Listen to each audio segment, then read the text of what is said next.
كان في عمري 24 عام. كنت ساكن في فاس القديمة، زنقة ضيقة قرب باب فتوح.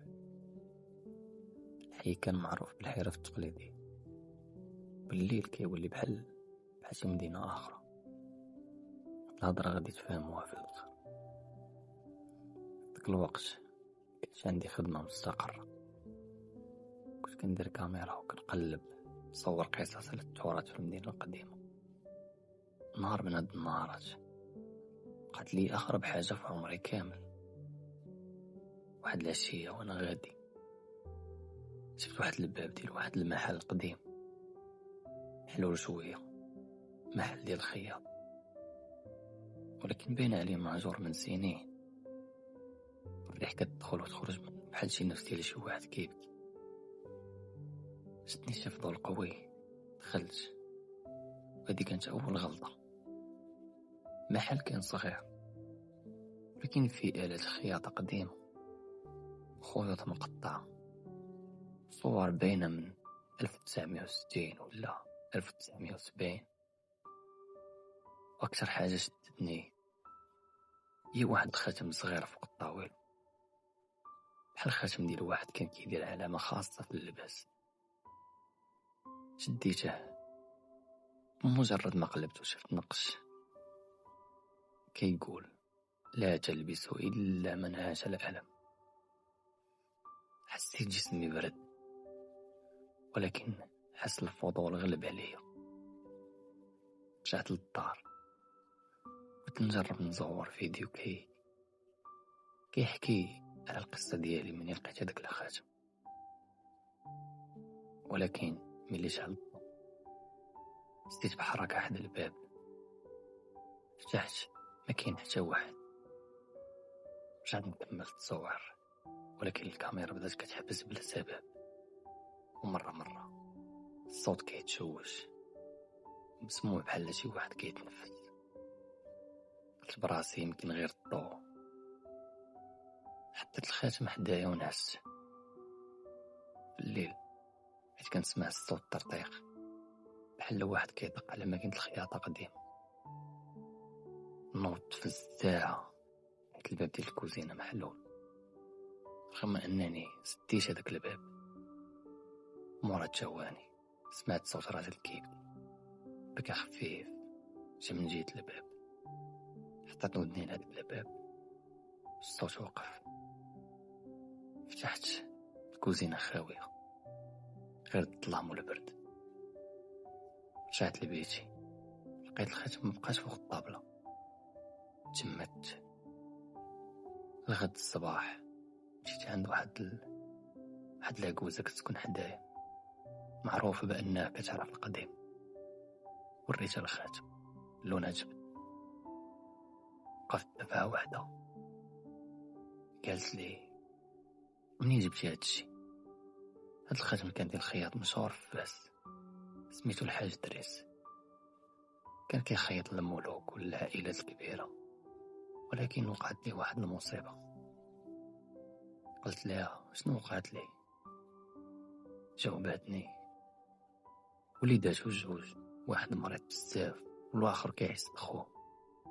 نهار اللي مات فيه الولد المريض، الام ماتت وراه في نهار واحد. الحاج دريس ما قدرش يتحمل، بدا كيخيط كفن خاص، قال غادي يدفن فيه ولده. ولكن قالوا لي داك الكفن فيه السحر، وفيه دم وفيه عقد مكتوبة. ومن داك النهار وهو تصدع، بدا كيسمع الأصوات اللي كتشوف انت دابا.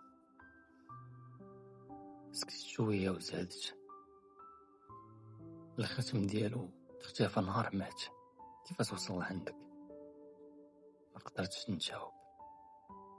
رجعت للمحل باش نرجع الخاتم للمكان ديالو، ولكن المحل ما لقيتوش.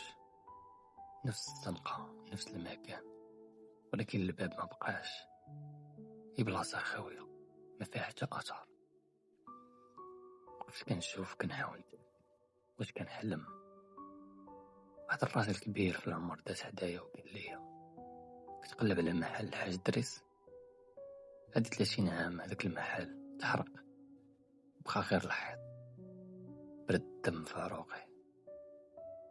قلت ليه ولكن انا دخلت ليه البارح، شاف فيا شوفة غريبة وقال لي الا دخلتي راك ما دخلتيش المحل، دخلتي شي حاجة اخرى. الليل ديك الليلة ما قدرتش نعس، كل مرة كنسمع ماكينة الخياطة كتخدم بوحدها والخاتم رجع في الطابلة من جديد، وانا كنت متأكد انني خرجت معي الصباح. شديت الهاتف باش نصور الدليل، ملي قربت الكاميرا الخاتم تحرك شوية قدام عيني. حطيت الكاميرا وبديت كنترتعش. مع 4 ديال الصباح بانت لي سيلوات ديال واحد الراجل في الزاوية ديال الغرفة، ما بانش الوجه غير الشكل. كان واقف قدام داك الخاتم. قلت ليه بصوت مقطوع شكون انت؟ صوته هو جا غليظ، رجع خاتمي، رجع لي حزني. طلبت منه يخلي الدار ولكن قدام خطوة، كل ما يقرب برد كيزيد والظلام كيخنق. صوته تبدل ولا بحال صوت راجل كيدمع، اللي لابس هاد الخاتم كيشوف الآلام اللي كان في قلبي. ودات كتبان لي صور قديمة قدامي، ولد مريض في السرير وأم كتعيط، راجل كيغسل الكفن في يديه. كنشوف عذاب رجل حي مقدرش يحمي ولد. ديك اللحظة فهمت ما كانش باغي يضرني، كان باغي واحد يسمع القصة اللي ماتت معاه. بديت نهضر معاه ونقول ليه انا غادي نخلي قصتك تعيش، غادي نهضر على الالم ديالي ولكن نرجع ليا حياتي. وقف واختفى كما لو ما كان. الخاتم وقع في الارض، ومن داك النهار بقى عندي حتى صوت ديال البكاء ولا الماكينة ولا الظلال، ولكن الخاتم ما قدرتش نتخلص منه. كل مرة نحاول نرميه يرجع للدار. وفي الأخير قررت ندير هاد القصة هادي فيديو ونوصل صوت داك الخياط اللي مات وهو كيجري على العدالة. ولكن مني صورت الفيديو لاحظت شي حاجة خطيرة. جاني 14 بالضبط، كيبان راجل واقف ورايا نفس الشكل اللي شفت في الغرفة. وحتى دابا أي فيديو كنصورو في الليل كنسمع صوت ماكينة الخياطة كتحاول ترجع تخدم.